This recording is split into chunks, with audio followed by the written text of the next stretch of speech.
Welcome to episode 297 of the Seahawkers podcast. I'm Brandon Schultz of the Military Seahawkers, and joined by my good buddy and Montana Seahawker, Adam Emmert. Brandon, I'm really excited to compete today and just go really hard at it and see if we can't capture this thing and, really make that turn and see where that takes us and all of that. And I'm just fired up. I'm fired up today. Yeah, you've got your Pete Carroll dictionary of cliches beside your notes there, I think. Oh, wait, let me turn this off. I had Google Translate set to Pete Speak. Nice. Yeah, well, we did get some news from Pete Carroll here this last week. He did an hour-long press conference with the news media, and this, Adam, would be about the time of the year where we're talking about wrapping up OTAs. So, hey, welcome to this time of the year that would normally be very different. Instead, they're wrapping up their Zoom calls. They are, and apparently they're doing all of that really well. Like as well as you can Pete do always it. Says, yeah, as well as you can do it, yeah. And they're not leaving anything behind. They're going after it all the way on every call. So it was funny. I mean, we're going to break down this press conference from Pete Carroll here. And by God, if you ever wanted a crash course in Pete speak, this was the press conference for you. I mean, if you're new as a human being to Pete Carroll when he's in full on Pete Carroll mode, here it is. It's just the way it is. This is what you get with Pete. We're 10 years in with Pete Carroll and the franchise. So I do feel like, maybe we make fun of it just because we've heard it so often and there's nothing really else going on right now. So that's just one of the things that you get with Pete Carroll and when he's in his news conferences and when there's really not a whole lot to talk about. The press conference was about 50-50 on football versus social issues, and particularly Colin Kaepernick was a big part of that.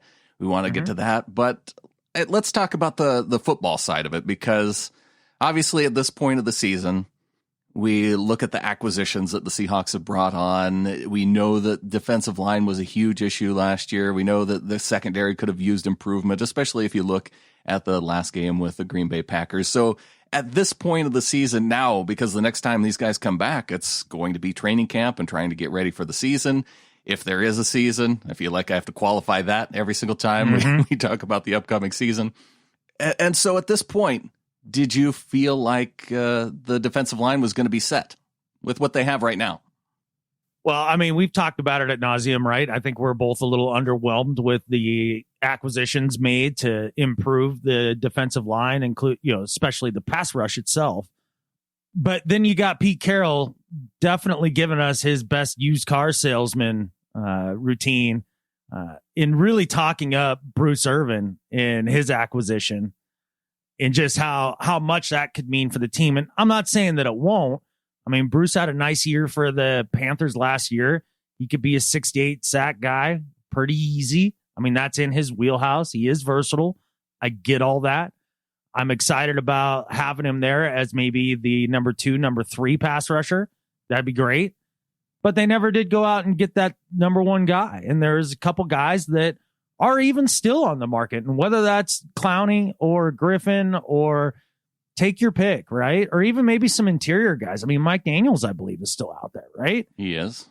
There's guys, and they just aren't pulling the trigger on it.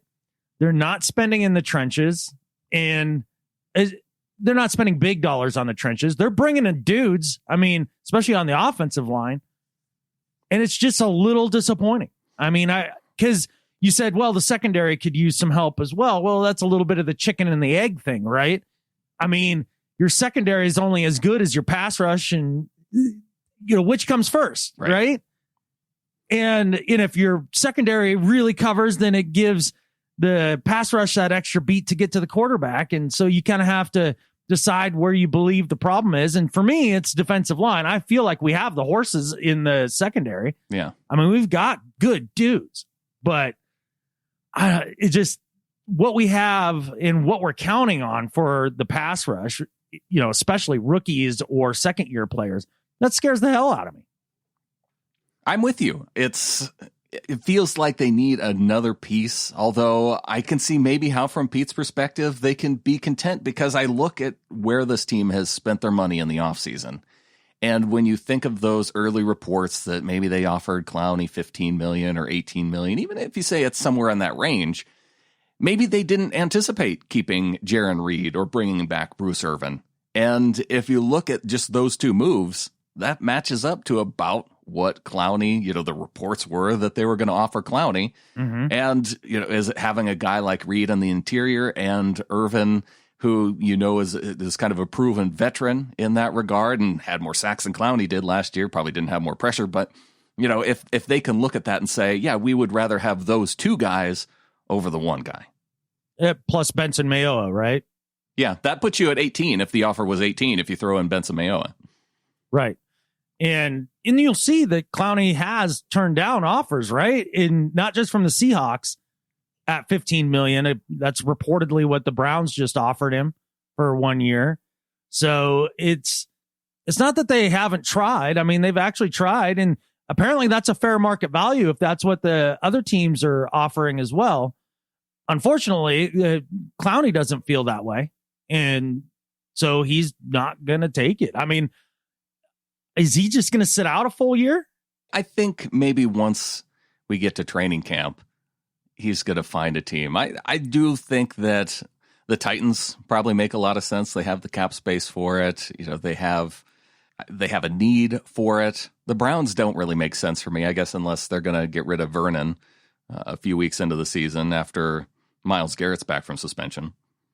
Yeah, maybe. I mean, the Browns don't make any sense, because why would you want to go there and kill your career? Well, it doesn't make any sense from his perspective, but from the Browns' perspective, I was trying to take the position of the general manager, why you would go after Clowney. Oh, well, then you did the right thing, because then they should sign him if it doesn't make any sense. Yeah. That's what the Browns do. do. Very Browns move. I don't know where he ends up. I am really just... It's a lot like everything in this world right now. I mean, I look at almost everything when people ask me about stuff. I'm like, I don't know. I don't know. Maybe I'll have a better idea in a month, and then a month goes by and you're like, no, still don't know. No, if anything, I'm more confused than ever. I got stopped in the checkout line at Murdoch's by this gal in a Dallas Cowboys hoodie, and she was the cashier. She just goes, I was done with my transaction, and she just stops me. She goes, do you think there's going to be a season? and I was like, oh, I don't know. She's like, Zeke just came down with the vid. Yeah. And I was like, yeah, your whole team has, it sounds like, And she's like, well, what's going to happen? And I don't know. I don't know. Maybe in a month I'll know better. I mean, my guess is that they're going to play. It may look very different. I think it's all going to come down to if your quarterback cannot get sick. Yeah. And if your quarterback stays healthy that way, you might have a chance to win it all. That might be what it all comes down to. It's freaking bizarre. It is. Or where in the season that your quarterback, if he does come down with it, what yeah, you almost want to do it early, right? They still don't even know if you can get it twice. So I feel like maybe that's a bad idea. Maybe. Fauci was but then again, who knows? Dr. Fauci was just out on Thursday saying that he doesn't think that there's going to be an NFL season. Okay, well, there we go. Feel like it's early to make that call, but I mean, that's his feeling right now, I guess. They all, and that's the thing, is every single expert that you listen to on this stuff has different things to say. And I'm not saying that any one of them's right or wrong, or that there's any ill intent to their information that they're giving. It's just they're just finding different conclusions somehow, and all very smart people, and so it's very difficult to know exactly what's important or not. I mean, I read an article today talking about from Michael Osterholm. He's an epidemiologist, right? And he's been kind of at the forefront of this, and was involved with the Ebola outbreaks and all that stuff, right? So he's a very smart guy when it comes to this sort of thing, pandemics and that sort of stuff. And he's saying, the whole surfaces thing isn't a big deal. It's the air that you're breathing with other people. And that really the biggest problem is being inside with other people breathing rather than being outside with people breathing. But then when you talk really loud or sing or breathe hard, that's aerosolizes things, and that makes it a little more contagious. So it's like, well, okay, if it's better to be outside, like, then maybe we do have football, right? Like, except for the dome teams. Maybe they got to find outdoor facilities. Pete Carroll talks in his presser about doing everything outside. Well, you know, if you're not going to have fans, you can find anywhere outside to play as long as it's a quality field, right? Right. So, yeah. So everybody, and I think this is what Fauci was getting at. It was saying that, you know, as long as it's kind of like they're trying to do with the NBA, keep everybody in kind of one facility. And, you know, just try and keep everything out of that area. But see, I think how I would change it then is everybody goes camping. So everybody's outside. You're just camping outdoors. And that way you don't have to worry about going inside ever. Well, basically, you're using the Adam Emmert approach to travel life. And being around people right now. Yeah. I mean, I'm literally loading up the camper today to go to Washington for a job this weekend. And the whole point is I'm bringing all my own food, all my own water, all, you know, my own sleeping arrangements, everything. So all I have to do is go to a gas pump in the car for the next 4 days and then just see the 2 to 3 people that I'll see at the mill. And that's it. There you go. And I'll be outside away from people. What we need to do, because Jim Harbaugh was having a tough time with all of the rules, and he was saying it was humanly impossible to comply with everything that the NFL is supposed to do with, I guess, what rules they put out. Pete Carroll thought differently, but I think, Adam, they need to bring you in as a consultant to be like, this is how to live life outdoors. Yes. Yeah, I think I can help with that. Like I've said from the beginning with this pandemic thing, this hasn't been a huge change to my life. Like not hanging out with people, going into the woods by yourself. Yeah. I mean, it's basically been the exact same thing. The outdoor camping thing could be difficult for Minnesota and Green Bay and Chicago in the wintertime. The North teams are going to have the struggles when we get into November and December. Hell, man, it could be a struggle in the summer even. I mean, the mosquitoes are the size of, you know, bald eagles. They'll haul you off out there, man. Like, not sure I'd want to be camping it out there. But Pete Carroll, whatever the rules are, we did find that he's going to do them better than everybody else. Yeah, they're going at it as hard as anybody can go at it, and doing it the best way that it can possibly be done. I'm going to be honest, man. This press conference annoyed the hell out of me. I could tell you're a little bit annoyed by it. I just, and the thing is too, is he gets to the press wasn't going to let the Kaepernick stuff lie for a second, right? And you expect them to ask a few questions about the whole situation, right? With the Black Lives Matter stuff right now. And, you know, Kaepernick kind of bubbling back up to the forefront within that because of his role in starting it. And that all makes sense. And I understand that they would want to talk about that. But when you get to, an hour-long press conference and you get to minute 30 and you get the reporters apologizing to Pete, being like, oh, sorry to ask the 14th question in a row about Cap, but, and it's the same question every single time. I don't know if it was the same question necessarily. I definitely noticed it was worded different. And it was weird that they were apologizing for it, I thought. Part of the problem is coming out of the news conference is a lot of people pointing out how Pete Carroll's answers didn't quite make sense when you tried to put it all together, because when they brought Kaepernick in, what was it, 3 years ago or so, Pete coming out of it saying that he thought Kaepernick should be a starting quarterback. And I think one of the things we have to think about, too, is the dynamic of the team.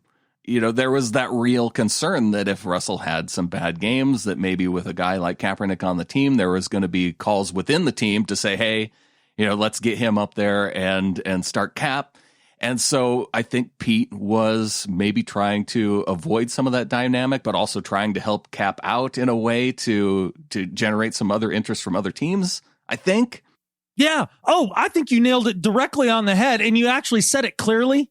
See, that's where the problem is with what was going on with Pete in this presser, is that he wasn't saying anything clearly with any sort of Definity. It was all just, it was Pete speak to the nth degree. And he goes like, it's Pete speak because he does this thing. This is one of the things that drives me the most crazy when I can tell he's trying to tap dance all around the issue because number one, he didn't want to get into the idea and put out into the press that at that time, the locker room was super precarious.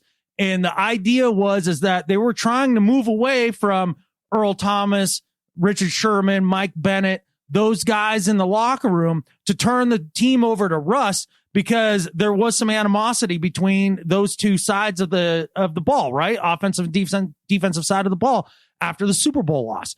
And they were really worried that maybe Russ could lose the team, right? The hearts and minds of the locker room. And so he didn't want to bring in Cap to create another controversy to put Russ under the spotlight, right? But he tiptoes all around that because he doesn't want to put out in the media that at that time he was worried about that because that would turn into a big ass story.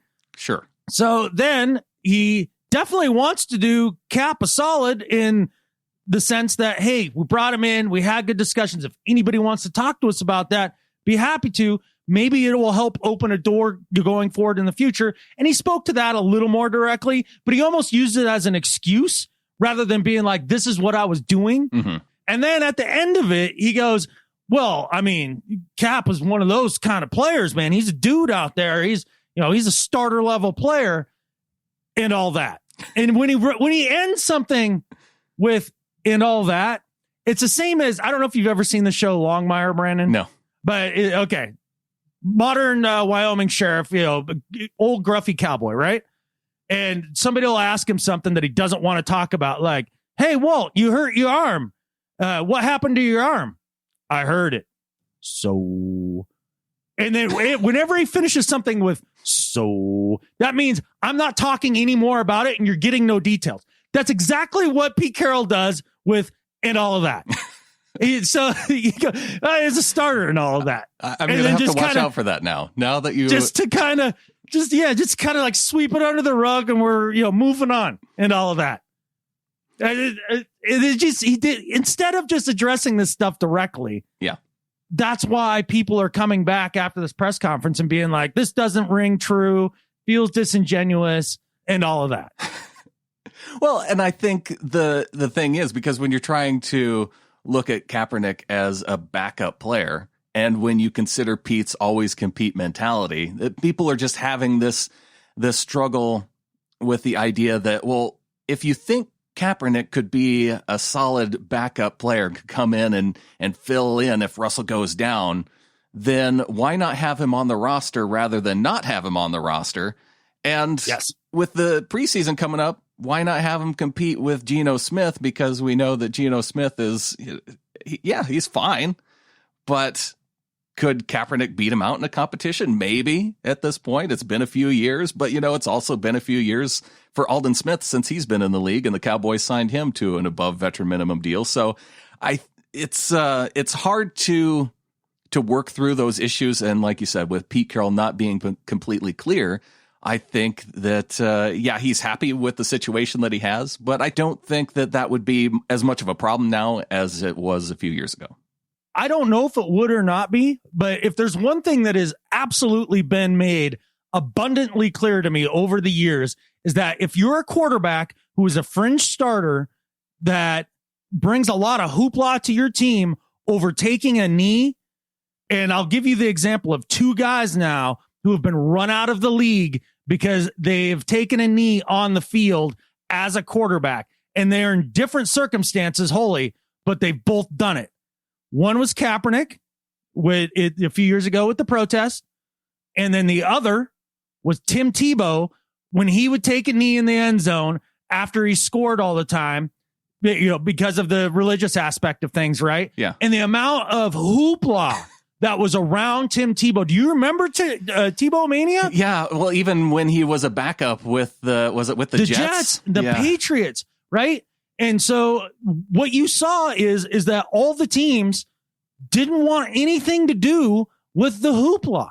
They wanted no part of it. It's just another distraction. It's another thing you have to answer in the presser 15,000 times. Every one of your players has to answer it. And the first time somebody slips up, then it turns into a story. Now you got to spend all your time going after that. And so they ran Tebow out of the league for that. And also because Kaepernick's a better player than Tebow. Don't get me wrong. Right. Yeah. But it's the same mentality here with the Kaepernick thing. I mean, some people view it as Pete not being supportive of what Cap stands for, when it has nothing to do with that. He is supportive of it, but selfishly, he doesn't want the hoopla around the team. That's where it's at. Now, right or wrong, that's up for everybody else to decide on their own. But that's the point of all of it. That's and Pete isn't going to come out and say, I don't want the hoopla, because exactly. Well, I think he does want the door open in case he needs Cap to come in. Like he said, if Russell Wilson gets tangled up and goes down, and you just, there's so many variables that could factor in with that. But for what he needed to say, based on his principles, he couldn't come out and say. Yeah. Again, it was a tap dance. The whole answer was a tap dance and just these empty phrases and all that. I think the hoopla factor with Kaepernick probably would go away faster than with Tebow, though. Because Tebow was a talk to the media type of guy. And Cap wasn't, he would do his press conferences when he had to after games and whatnot. But I don't feel like he's a guy. I mean, even in the last years since he's been out of the league, he's not an your face in the media type of guy. Well, the public speaking aspect of trying to be a leader of social change has never been Kaepernick's strong suit. Not because he's not a smart guy. It's just, much like me, maybe not the most articulate of guys when it comes to making sure that you say the right things in the right moment to lead people, right? And so instead of putting yourself out there, you tend to, pull back. And I think that's kind of where it's been with Cap. Yeah, I think he's maybe more of the mindset that he wants the movement to be the story and not him. Maybe that's it. Yeah. I don't know. But I guess I was talking with somebody a couple weeks ago about how different it would have been about. See, I think Cap kind of lost the message when he first started kneeling, right? And it got kind of hijacked by other people and it kind of went different directions rather than just focusing on police brutality. And I think there would have been an enormous difference. Let's just say it had been Russ who was taking a knee instead. Russ, much better at talking with the media, much more out front, is really good at that sort of thing. Whereas Cap's fine at it, but that's not his forte. Sure. I guess is really kind of what I was trying to get at. Mm-hmm. I think it would have made a big difference in how things went the first time around on that. Yeah, I could see that. What I'm really trying to say is Russ is better than Cap. He's always been better than Cap, who is a dirty 49er until he's another on another roster. Although people are shifting there. I think he's been not a 49er long enough. And with everything that's happened here lately, they've kind of shifted their mindset to go, oh, yeah, you know what? Cap wasn't a bad guy. See, this is a great example of how I think you and I find a little more balanced views on most things in this world, because we take all of that irrational hatred and irrational BS and we put it into sports. Yeah. And so my sports hate for Kaepernick is still very much alive. Now, as far as him as an individual and a person and a human, I'm a fan. Yeah. I get what he's doing. I think it's brave, and I appreciate him as a person. Yeah. But he's still a freaking Niner, man. Oh, yeah. So that was the other thing that came out of the press conference is somebody called Pete.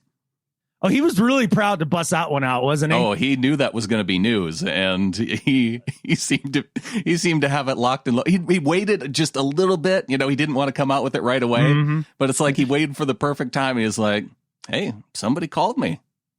Yeah, he was like the guy who buys a present for his girlfriend, but is bad at just holding on to it for 2 months until Christmas gets there. Like he buys it and he's just like, I just got to give it to her right now. Like that, Pete, you could tell it was just bubbling. He couldn't wait for that to come out. Oh, and guess what? Somebody called me today. He was so proud. He was proud as punch, man. Yeah, he was. But who do you think was the team that called him? Hard telling, not knowing. I mean, maybe it was the Chargers. And then you hear reports that a second team has even called. So that's cool too, I guess. But I mean, when Roger Goodell goes out and says on a radio interview that he encourages teams to sign Kaepernick. Yeah. There's been a 180 around, not just with Goodell, but Trump came out and said he'd be okay with Cap being on a team. Interesting. I hadn't heard that. That's different than Okay. 3 years ago when. Yeah, that's a far cry from what the commander in chief was tweeting at the time. Yeah. No, it's interesting. I wonder if Goodell saying that I encourage the teams to sign Kaepernick. Does that sound a little like code to you? Like, one of y'all better damn well, sign this guy because it's good for business and it looks good for the league. It's been good for Nike for business. I think the Texans make a lot of sense because Bill O'Brien came out and said that he would kneel, and JJ Watt was very defensive, which he has. He's a defender in more than one way. Yeah. And so I think JJ Watt coming out, I think that's a big move there, especially for Houston fans. So yeah, I think there could be a spot for him. Oh, there's definitely a spot for him. And can you name Deshaun Watson's backup? Injured Deshaun Watson. Right. It's about the same depth chart as Seattle. Yeah, it's similar that way. No, look at Kaepernick in these terms. There are 32 teams. Most teams carry at least 2 quarterbacks, right? So out of the 64 human beings on the planet who play the position of quarterback, is he one of the 64 best humans on the planet? It's been a few years, but I would think so. Like, I can only name. Yes, me too. After about 40, it gets pretty iffy in terms of indeed it does. Named quarterbacks.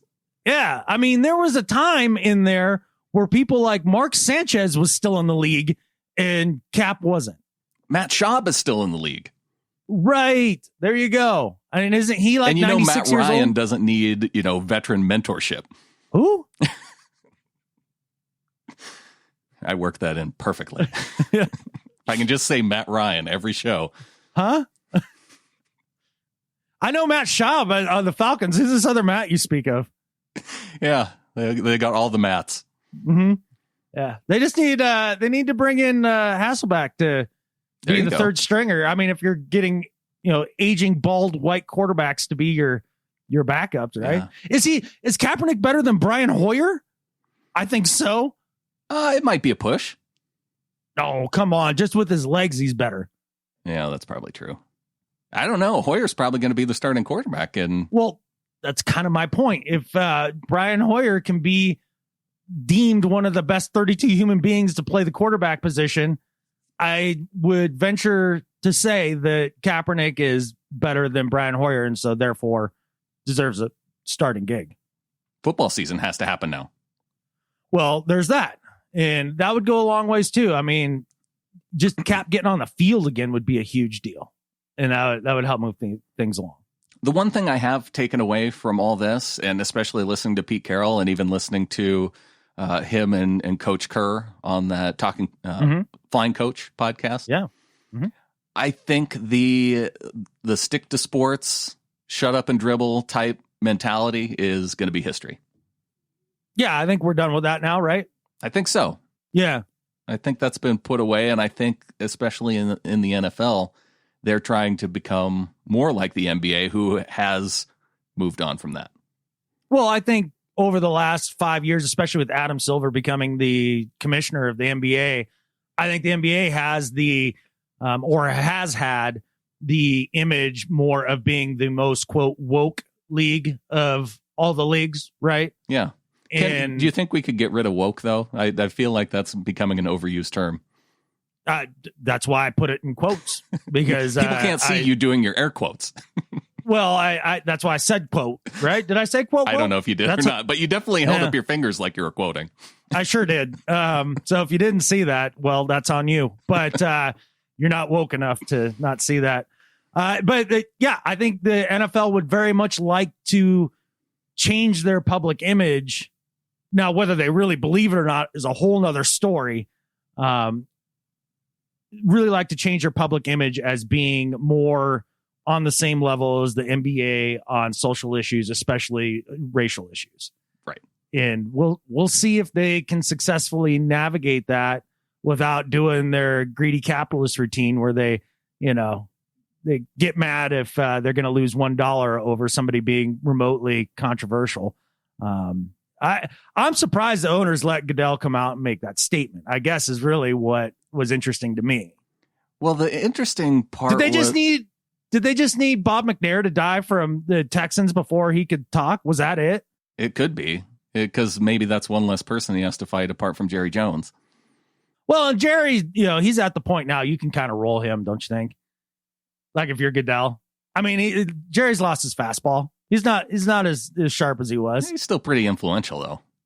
And if Jerry really throws a fit, you tell him to go out on his yacht and make his draft picks from out there again. You go be by yourself. Yeah. Social distance out in the ocean, Jerry. Social distancing out in the ocean. That sounds kind of nice right now. If you're into the ocean. See, you were a Navy guy, and you're fine with the boats. I know, since I don't have fins and or gills, that I don't belong out there where everything is trying to kill you. So I don't go out there. I'm more of a land person with feet. If the boat is big enough, it makes it okay. No, it doesn't. You ask every member of the manifest of the Titanic. This is not the time for a cruise. I tell you that much. No. Was there ever a time for a cruise? I've after being in the Navy, I can be without the cruises. Yeah, you've had enough cruise in your life? Well, just the idea of being it's cool being out there on a boat. Like if you had your own yacht, if you had your Paul Allen size yacht, and it was not a whole, enough people. If it were enough people to run that boat, and no extra people. Yeah, but I don't know if you've noticed the amount of people that they pack on these cruise lines, and when you consider that it's Corona time right now. Yeah, I think that's a bad combination. Yeah, well, it never was a good combination. I've been on exactly one cruise in my life. I was 16, and it was on that cruise that I realized I didn't belong out on the freaking ocean. No, I remember standing on the stern like at midnight, right? And the props are doing the wash in the water, and like there's nothing forever. And I'm just sitting there thinking, man, if I fell in right now, like I'm gone forever. That's when I knew. Well, that's definitely a feeling anybody has had at night on a boat outside. Yeah. And I wish I dug it, because honestly, the idea of having like a pretty nice sailboat in no country and just like bomb around on the sailboat all over the world, like that speaks to me. I would love to do that, because you're tiny house living right on your boat and you don't have to pay rent to no one. You just bomb around. The coolest feeling for me in the Navy was when you'd go outside and go and say, I'm going to go for a run. And so you're just running around on the deck of the ship and there's just water all around you. It's a neat feeling. Yeah. It's like it's like running through the forest, except, you're surrounded by water. So it's interesting to where it takes your mind, I guess. Yeah. I don't know, man. I'm not into it. Did you go for a run then when you were on that cruise ship when you were 16? No. Oh, well, you don't know then. Well, I do know that it would be right about that point that a rogue wave would come up and reach out of the sea and just rip us down. And that would be that. All those rogue waves out there. They're everywhere.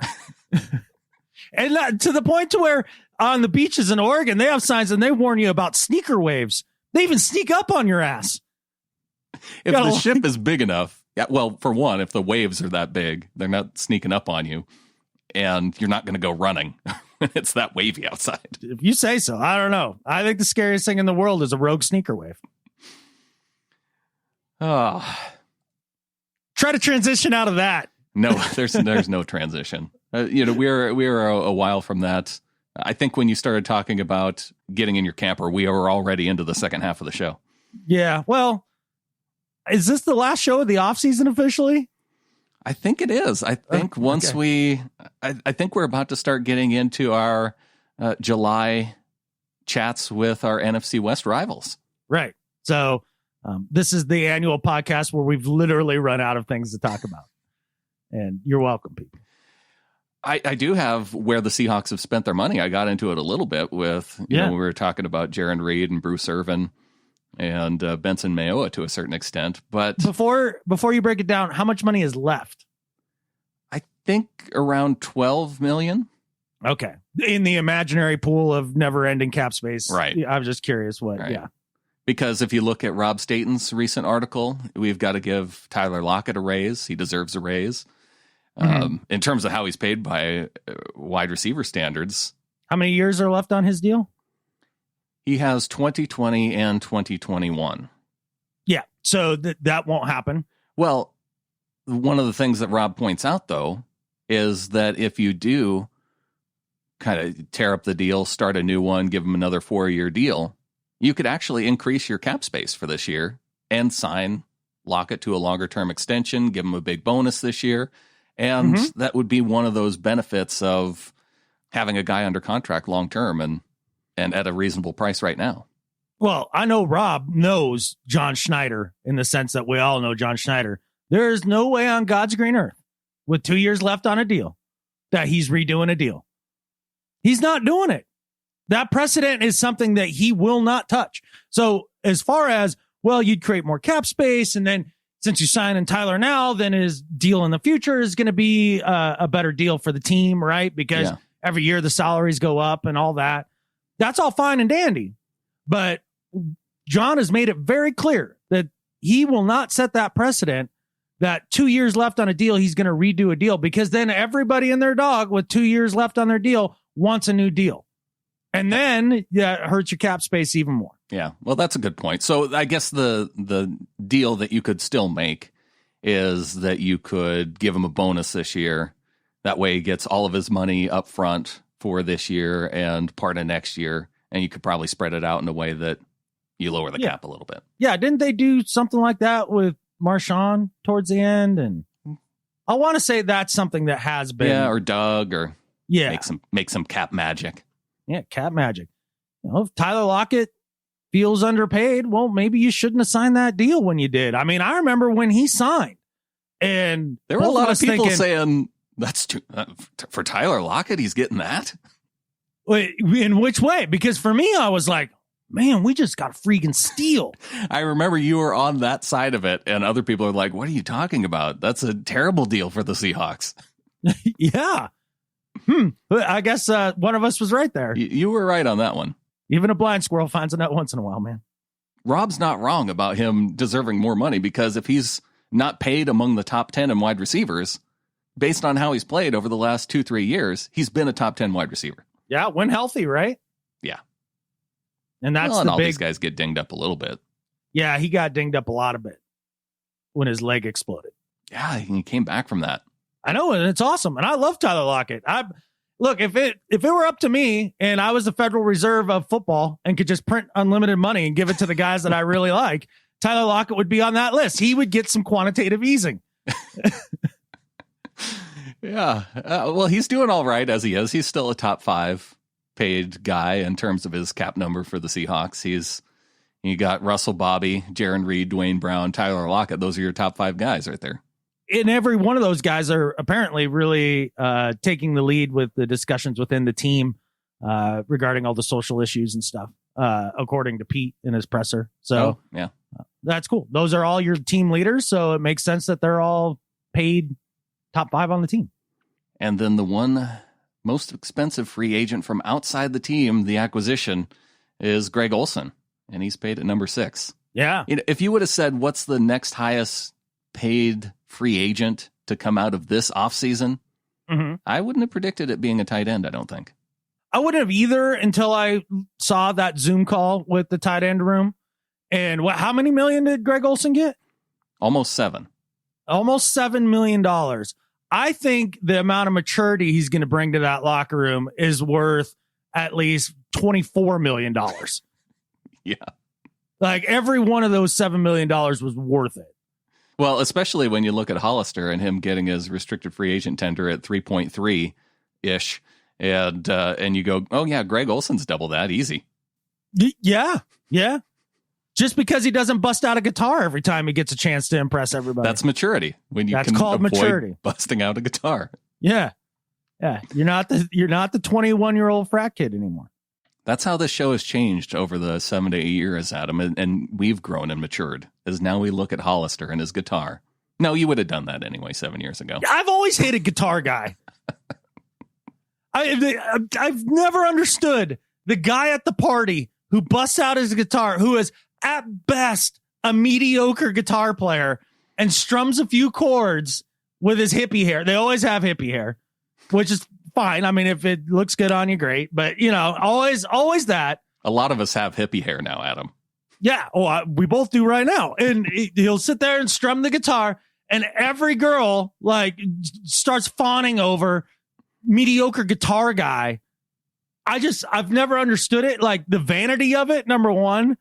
Number two, you're not any good. Shut up. And number three, what's the deal, ladies? Like, I don't understand. This is really, you saved this for last, but this is really where your beef is. Yes, it pisses me off. I've always hated Guitar Guy. Because you're thinking to yourself, man, all I have to do is get mediocre good at the guitar, and I can be this guy that doesn't have to go home alone. You know what pisses me off is being a actually decent saxophone player. I can't pull a Bill Clinton and pull that bad boy out and start playing and have everybody have the same reaction. It wouldn't be the same, I promise you. Who's this a-hole with the saxophone breaking it out? Yeah. Dude, what? You're mediocre about what are you doing? Wait, you brought your saxophone to the party? Look, Kenny G, just put it down, okay? Yeah, there's a reason it's not why. Fair. Yeah. There's a reason why the Ron Burgundy bit with the jazz flute was so funny. Oh my God, that slayed me. So yeah, Jacob Hollister, put the guitar down and start working on blocking. That's where you need to be at. He's at this top of a unique group of people on the Seahawks roster. When I added up Jacob Hollister and below, like the guys making between $2 and $3.3 million on the team for this upcoming year, you put in Hollister, Mayoa at $3 million, Carlos Hyde at almost $3 million, Mike Upati at 2.5, Cedric Ogbuehi, the free agent they signed, around 2.2, and then you got Brandon Jackson, Joey Hunt, and David Moore all at 2.1 with their restricted free agent tenders. You add up that whole group, that's $20 million for the salary cap invested in that group. Apparently that's where John Schneider sees where he sees the market inefficiency in the NFL right now is in that $2 to $3 million range, where you get a lot more bang for your buck as far as level of play for relatively cheap contracts. But much like your monthly bills, every little bit adds up, right? Yeah, it does. And yeah, it comes out to that $20 million mark. And I guess you could probably throw in guys like Brandon Shell, BJ Finney, Quentin Dunbar, because they're up to 3.5. So if you are, those three guys I look at as at least two of the three are probably going to start next year. Assuming you're leaving Dunbar off that list? Yeah, he was the third guy that may not start next year. Okay, I was just making sure I was on the same page here, because that was one thing that Pete addressed in his presser, and almost sounded a little giddy that like it was probably going to go the Seahawks way here with the Dunbar deal, and he was like, no, shouldn't say that, and well, I don't really know what's happening, and yeah, and all that. Yeah, that's it's funny. I mean, we haven't heard any more news about how much fault that the Giants are going to take in this. Like it really, we haven't heard anything. Maybe that's what Pete was going to say. Maybe Pete was going to drop a dime on the Giants. Yeah. As far as how they are more to blame for this.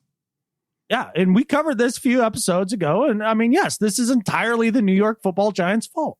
If I had one criticism of Pete Carroll's press conference this past week, it would be that he did not put enough emphasis on this being the Giants' fault. Well, if there's one thing I know is that really at the end of the day, it was basically the Maras who stole all those watches and money from that card game and then sped off. It might as well have been them. May as well have been. What about Pete's defense of Jody Allen in there, the impassioned defense? Oh, yeah. That got weird.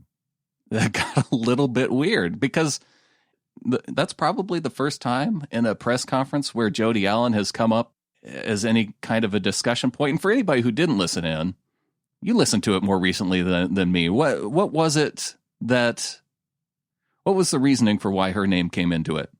something about like Goodell being the one out making the statement. Yes. And kind of protecting the owners from having to come out and make statements or actually having to do something. Right. It was something along those lines. And kind of like, hey, so, is Jody Allen going to speak out about any of this? That sort of thing. Right. Yeah. And when I heard the question asked, I didn't take it as in Jody Allen is hiding from this issue, like, the social justice issues. It was more like, do you see it as like Goodell kind of making the statement so the owners don't have to? Do you think that she'll come out and actually say something? And Pete got defensive. Yeah. Jody Allen doesn't need protected from anybody. Like if you get around Jody a little bit, you'll know, and he's like, I don't even know exactly what you mean by that. And it was an odd interaction. It was. And then it turned to where the reporters were like, well, can we talk to Jody? Yeah. And like a little weird and aggressive about it. Like kind of like they've been butthurt that they haven't gotten the opportunity to talk to her at this point. Yeah. Well, I mean, I guess we're relying on you then, Pete. Like it got kind of like that typical Seattle passive aggressive. And then Pete backed like, well, I can't tell Jody to do anything. So I don't know. I mean, but I'll put it in her ear. Coming after you, Jody. Yeah. Yeah. It throws that one in there. It was weird. I think Pete was he realized that he put himself into a tough spot with maybe having to put his boss he put Carroll in a corner. Get your boss on the phone. Yeah. And he kind of backed himself into a spot where it's like, oh yeah, no, Art wanted to talk to the manager. Art Teal was going full Karen right there. He wanted to speak to Pete's manager. All right, Adam. What do you say we not welcome new members of the flock because we didn't get any new members, but we got a raise from one of our members of the flock. Hey, all right. I'll take that. Yeah. GetInTheFlock.com. Corey Kuhlman came in and upped his pledge, getting in the Ring of Honor from 5 to 12-12. Awesome, man. Thanks, bud. And now we get to, interact in the Ring of Honor, which is once again and still continues to be the coolest group of human beings that's ever been assembled. Yeah, we did get some cool stuff in the Ring of Honor this last week. I appreciate Stephanie throwing in the Golden Girls TikTok. Dude just like riffing along with the Golden Girls theme. Yeah, the girlfriend a little less than impressed with his rendition, which I think when you watch that, like, so for those of you who haven't seen it, dude really does just, throw out an amazing rendition, like full throttle. It's not a rendition, it's an accompaniment to the act because he's just kind of riffing along with it. Yeah. And it really, I mean, I think kind of nails it. And maybe it came out of nowhere. I'm not entirely sure, but the girlfriend looks both equally shocked and appalled all at the same time, especially at different moments throughout the accompaniment. And I think she should have been applauding. I thought it was really well done. So I think she may have been upset that he had those pipes in him and he's maybe never sung for her the way he's sung along with the Golden Girls theme song. What are the odds that couple is still together? That's the look on her face tells me is like, you can sing like this and you haven't been singing to me. Yeah. So you think the odds are better that they're still together? I think so. I think a guy like that can put the charm on and say, sorry, baby, here's a song for you. Okay. Well, I think the odds are worse because I don't think she totally appreciates what she has. Yeah. I get that sense too. Yeah. Because she should have been grooving along with him, like as soon as he broke into it. Yeah. Or maybe, even had an accompaniment to his accompaniment, right? Like kind of been like a backup singer with him, like actually got in there. Yeah. And threw in some like oohs, or whatever. Yeah. Now I'm disappointed in her. That she needs to do better. There we go. So yeah, thanks to Corey for coming in. Hey, I need to bring back tiny pieces of Seahawks stuff, Adam. We skipped that in May. So I got Russell Wilson Prestige 2018 highlight reel with the white jersey, the away jersey. So tinypiecesofseahawksstuff.com. Just type Go Hawks in the comments and you'll be in the running for a random drawing in a couple weeks. Have your comment in. I still don't believe that Prestige is a real football card company. No, it's Panini is the football card company, but Prestige 2018 is the series. Okay, well, the sandwich company is not a football card company. They're just not. You know, most of these Seahawks jersey cards are Panini cards, so I think they must have created a new market because, you know, when you and I were growing up and collecting cards, Adam, there were no Paninis. Well, there were no Panini football cards, and there were no Panini sandwiches. You know, you didn't see any of that. It was just a sandwich. And because the jersey is kind of sandwiched in between the back and front of the card, Panini actually makes a lot of sense. Do you think that's what that's about? No. Oh, well, now, is that officially a sandwich then? Because we all know that a hot dog is not a sandwich. That was something that got settled in the Ring of Honor as well, even though some members of the flock don't think it's settled. It's settled. The hot dog's not a sandwich. There's a case to be made depending on where you fall in between the breads and the meats and bread fillings. Right. Yeah.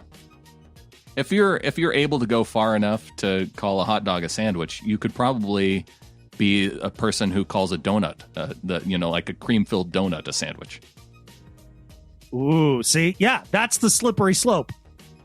It is. Yeah. Because if filling doesn't really matter and if the breading doesn't really matter, a cream-filled donut could be a sandwich. There you go. Exactly. So where is your line of demarcation? We don't need to get into it. Definitely is above hot dog. Yeah. So tiny pieces that's of no knock on hot dogs. That's no knock on hot dogs, okay? Yeah. Like, they're fine in their own category. Oh, yeah. Just like gyros can be in their own category. Tacos can be in their own category. There we go. Yeah. Things can be their own things. Right. Yeah. True fact. Like aardvarks. Very true fact. And platypi? Platypi? Yeah. Like, is that thing even really an animal? Well, I would go more with alien, but yeah. Yeah, exactly. Shout out to our Aussies out there. Yeah.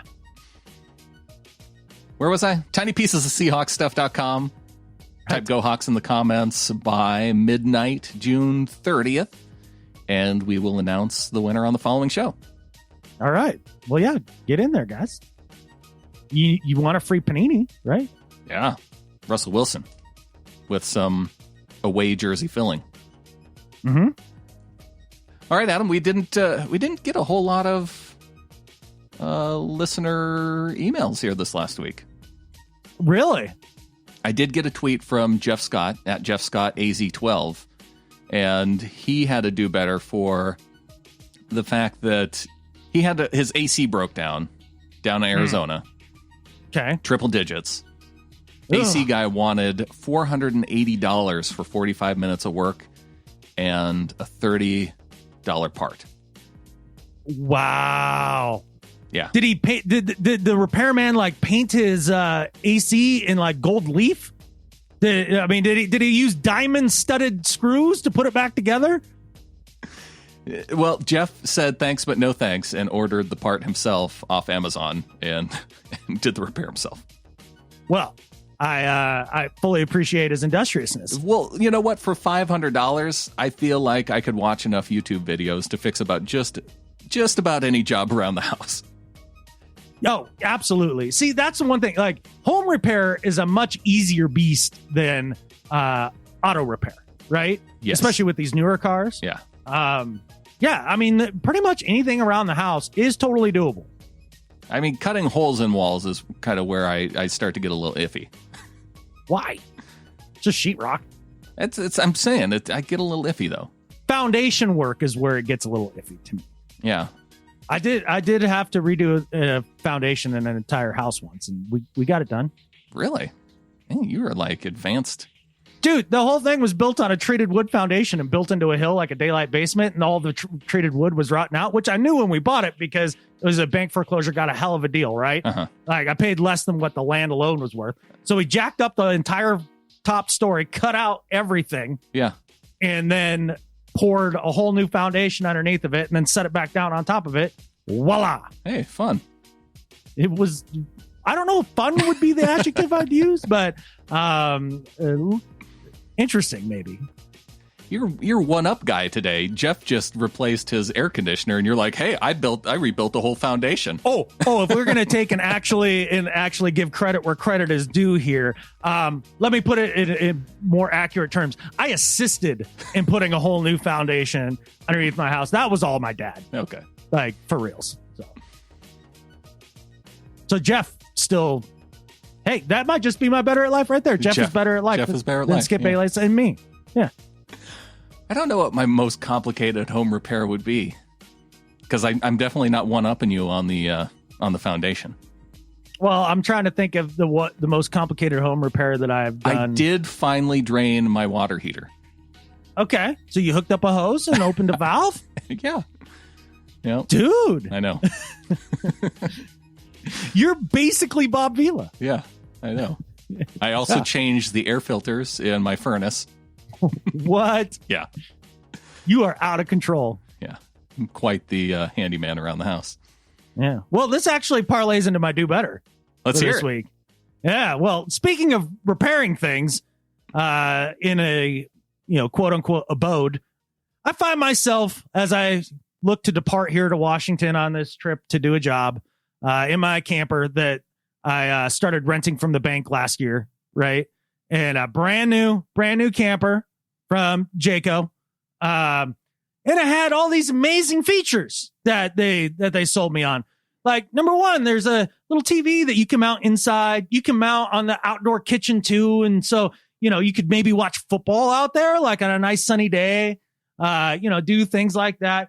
That immediately broke off the wall, fell on the faucet and broke the faucet. And I didn't get to use the faucet for the first summer that I had the thing until I could find a replacement faucet and put it in myself. Yeah. So we did. I think we did hear that do better when that mishap occurred. Yeah. So I pull it out of storage here just the other day to get ready to bump on down the road here. The pre-wired solar connectors on the side of the camper to make everything easy, right? Oh, it's pre-wired for solar. Look at this. This is amazing. All right, cool.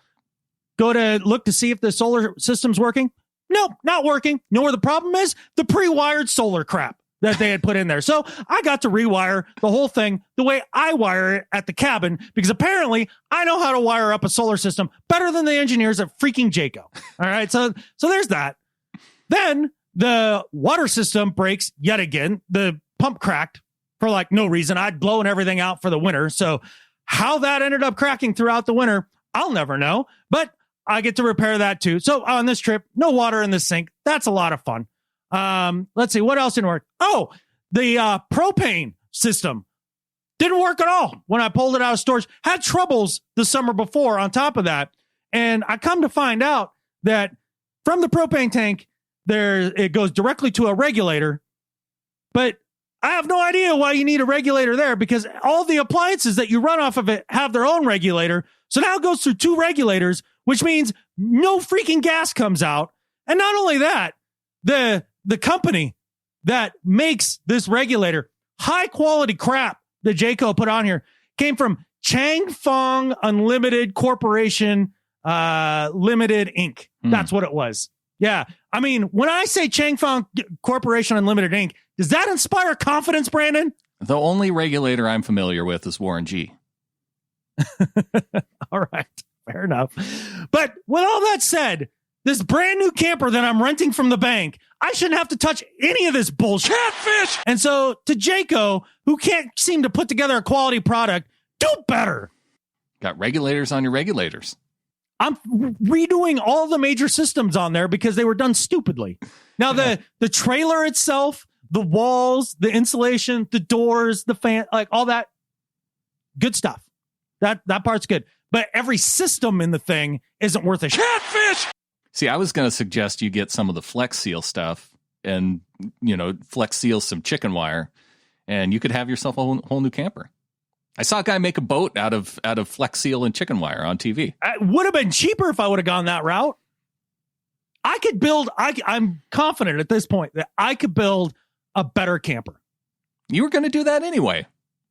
I was, and then I was like, well, or I could take the shortcut and go rent this camper from the bank for a while. Well, my do better this week is for Snopes. Snopes, Adam, the website that's supposed to protect us from internet lies. Yeah, aren't they the ones who are supposed to get it right? Yeah, and they're not doing that great of a job because I saw somebody post in a Seahawks forum about Tom Brady attributing his quote-unquote success to his wife's witchcraft. I'm like, okay, I gotta go to Snopes to find out if this is really true, because I watched the video. There was some video of him getting shaved. It was a Gillette commercial, and he's talking about, and so Tom Brady's breaking down what his success was. One of those fact checker sites has a scale to liar, pants on fire down to whatever the lowest is, like total truth. I'm going to go with whatever that rating in the middle is. I think that's where we're at here. It's not completely false, according to Snopes, but it is mostly false. But then part of the issue here is with Snopes, because he really did say that it was that his wife had healing stones, and that and said his wife referred to herself as a good witch. And as he was telling the story, didn't she also have premonitions before each of the Super Bowls that they were together? Yes. So here's his exact quote. Okay. He said, "I stopped questioning her a long time ago. I did. I just shut up and listen. And at first I was like, this is kind of crazy. And then about 4 years ago, we were playing the Seattle Seahawks, and she said, you better listen to me. This is your year, but this is all the things you're going to have to do to win." And he says, "I did all those things, and by God, it worked. It was pretty good." And it mentions how they won. We don't need to get into that part. And so, and then in 2015, it was in early January, and she said, "You know how much I love you?" And I said, "Yeah." And she said, "I just want to let you know that this is not going to be your year." So in 2015, they lost to the Broncos in the AFC Championship that year. Right. So he asked her, what does 2016 look like? She said, 16 is going to be your year. Patriots won in overtime, coming back from the 28 to being down 28-3. And he said, so it was in early January this year. And I said, "Babe, I'm asking, do we have a chance?" And she said, "Yeah, but you're going to have to do a lot of work, and you're really going to have to listen to me." So, man, I listened to her, and right after the game, Super Bowl 53 in September 2019, she said, "See, I did a lot of work. You do your work, I do mine." She said, "You're lucky you married a witch. I'm just a good witch." Like bewitched. So when you hear those words, you go, okay, here's Brady talking about how his wife's a witch, how she's actually calling herself a witch, but a good witch. By the way, a witch isn't going to tell you if she's a bad witch, right? I don't know. I could see there being a cocky bad witch that will just be like, yeah, whatever. I'm a bad witch. Eat it. And isn't it a matter of perspective? If a good witch in this case contributes to a Seahawks loss, is she really a good witch? No. It's a lot like one man's freedom fighter is another man's terrorist, right? Right. Same thing. Yeah. Giselle. What we need, somebody needs to throw water on her and see if she melts, because then we'd know for sure if she was a bad witch, a wicked witch even. Or throw her in the water and see if she floats, right? Is it floats or drowns? Well, that was one of those no-win situations that I don't know ever really worked out. That's right. I'm not sure that's a good test. If she floats, she's a witch and you burn her. Right. And if she drowns, then she's not a witch. Right. That's how it works. Yeah. Or doesn't. So for Snopes, clearly putting the explanation in the article about Giselle talking about how she's a witch, how Tom Brady talks about how she's a witch, giving this a mostly false rating is inaccurate. Snopes, do better. Yeah. Mostly wrong. Here's the thing, Snopes, you can't go, and here's what they say.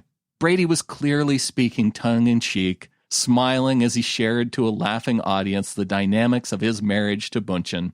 He did not himself describe her as a witch, and he never attributed his success as an NFL quarterback to her quote-unquote witchcraft.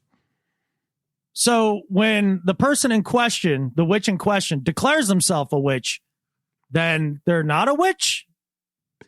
Yeah, because Brady was speaking tongue in cheek. Well, okay then. I don't know if we can trust Snopes anymore. Yeah, man. This is a big hit on their credibility. That's some tortured logic to get to there. They're trying to. They might be Patriots fans at Snopes. Maybe. But at this point, hasn't every Patriot fan like totally turned on Tom Brady? Probably, especially when he appeared in a Bucs uniform this past week. They're like, that's not my quarterback. No. Who did it better? The new Bucs look, Brady or Gronk? Oh, Gronk. I thought Gronk looked weird. He looked really weird. You think? In a Bucs jersey. Yeah, that looked much odder to me than Tom Brady. Really? Maybe you've had more time to digest the Brady to the Bucs. Maybe. Yeah, maybe I've given that more thought. But to me, I haven't seen Gronk in a football uniform for a couple of years now. That's why it's weird.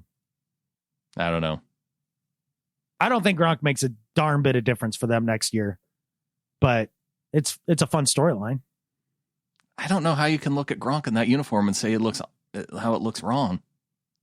It just does. All right. Well, we'll have Snopes look into it. If it's true or false that Gronk does Gronk look weird? Mm-hmm. Yeah. Is that actually Gronk in those photos?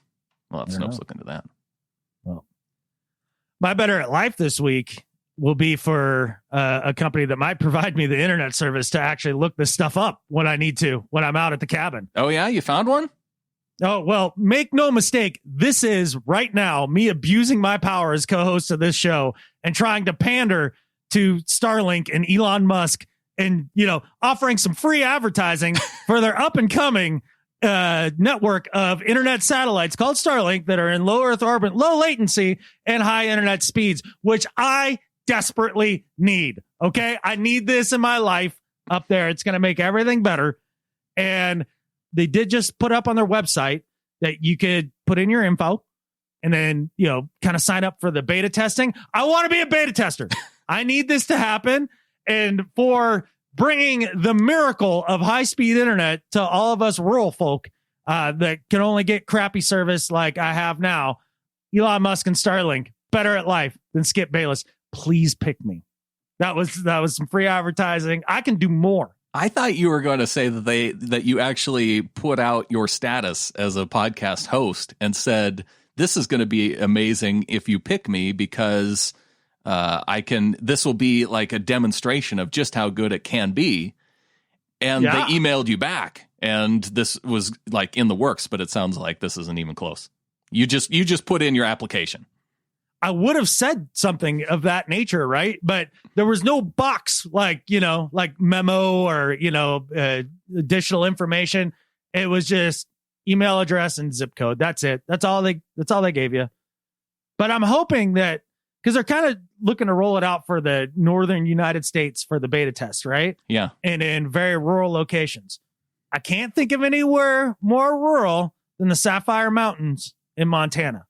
What you should do, say when you get a chance to talk to them, say that your co-host is a Tesla shareholder because I bought 0.017 shares of Tesla stock this week.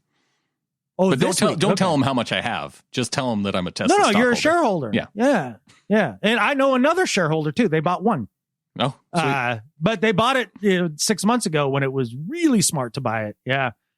I had actually thought about that. But yeah, just pick me, please.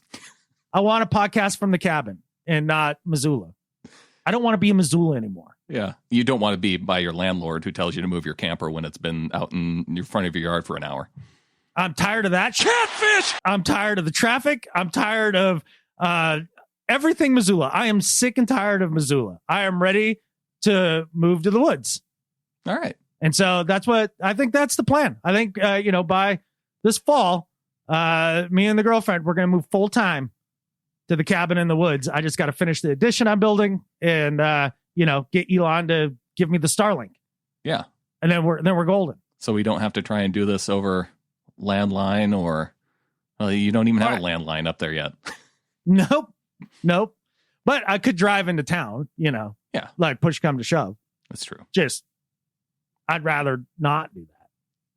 Well, my Better at Life this week for Tiffany Chancellor and Natalie Wright, the wives of Cam and KJ, and they put together their Bridge to the Future March here this past weekend for the Seahawks. The Seahawks went out there, a bunch of members of the community as well. Coach Carroll talked about what the march meant to him. Today we walk with our family and our friends, but we walk with a bunch of people that we don't know, from all different places and backgrounds, and you name it. Everybody's coming from different places. But all of us that are walking because we're sharing really a dream and have a goal that we share to bring about the respect and the equality that all people deserve. And I'm really proud just to be part of it. Really proud of our guys and the wives that set this thing up. But just proud of anybody that is willing to protest and make their stand. And here's Natalie Wright. It was just amazing. I was crying on the way here, just looking back and seeing the hundreds of people, that were following in my lead, with Tiffany and I, and it was overwhelming and powerful. And Tiffany Chancellor said it was overwhelming too. It was quite overwhelming, but in a good way. I felt like we had the whole just power of the city behind us. It was really dope to have everybody come out and support and show that it matters to them, And reading all the other quotes coming out of the march, hearing the message of loving one another, respecting one another, making the world better for our kids, all stuff that's resonating with me right now. Tiffany Chancellor and Natalie Wright, better at life than Skip Bayless. Yeah, so yours was definitely more virtuous than mine. And that was I had to go to the more virtuous over having the do better witchcraft, I think. Ooh, yeah. It was kind of a yin and yang. That balances everything out, and I think that balances out our Hakra for this show as well. And I think with that, there's only one thing left to say. Go Hawks. Go Hawks.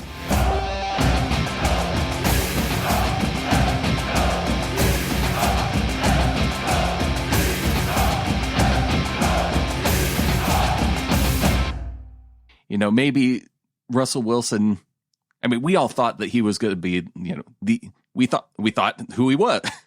We thought Russell Wilson was the guy. He thought he was. Right. Yeah. That was my mind kept going back to that quote. And Dennis Green.